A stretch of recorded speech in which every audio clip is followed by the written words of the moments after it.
Hi, this is Philip Byrne with PhoneScoop.com, and here I'm taking a look at the Samsung Nexus S. It's the latest pure Google phone available for the Android platform, and it's the first phone to ship with Android 2.3, or Gingerbread, as it's called.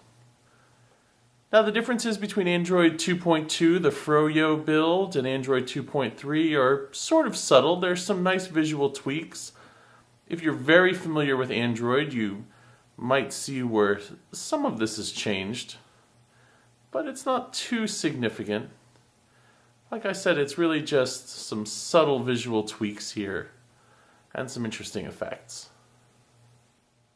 Now, if you think that the Nexus S looks like one of Samsung's Galaxy S phones, you'd be mostly right. It does have this sort of unique curve to the glass front above the screen.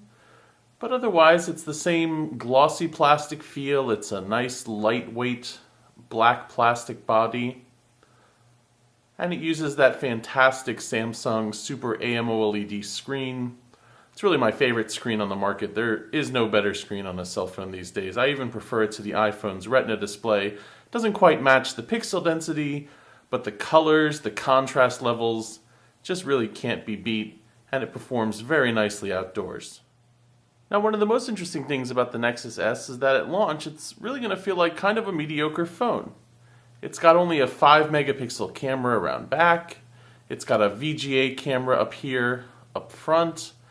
There really isn't any good video chat software out yet, nothing that I've been too happy with. Hopefully Google will add something to Google Talk, but they haven't yet. The phone has built-in NFC near-field communications, which is usually used for mobile payments, for contactless payments. But so far, those are still running in select trials here in the States. They're not as popular as they are in parts of Asia and Europe. Here you can see Google Maps 5.0, which is sort of a neat build for Google Maps. As you can see, it's got some 3D effects, and as you zoom in, here I'm looking at a map of New York City, and as you get closer, you can see the buildings pop up. And you can sort of do a flying tour of New York City. We'll find our way all the way to the Empire State Building here.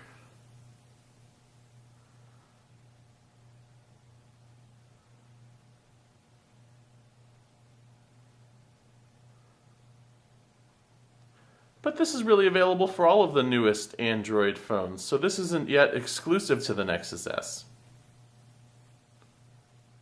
So when I say this is a pure Google experience, what I mean is that there's no bloatware, there's no apps loaded from the carriers, there's no interface tweaks from the manufacturers on here.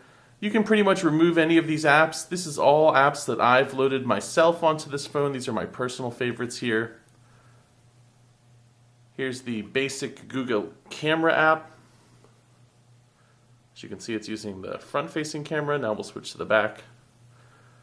And it's nice, but it's fairly basic. Nothing really to write home about yet.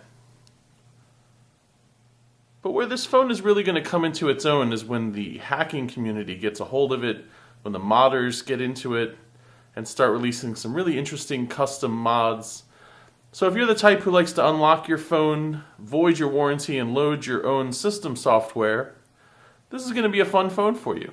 You'll be able to customize it as you please, and you'll probably get updates for this phone faster than most phones will. But if you're really just looking for a nice smartphone with plenty of social networking features, with some nice interface design, this probably is not going to be the phone for you. This is really more of a developer's phone and a phone for people who really like to dig in and get to the roots of what makes the phone cool.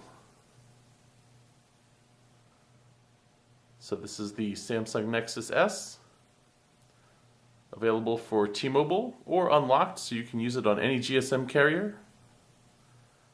And for PhoneScoop.com, I'm Philip Byrne.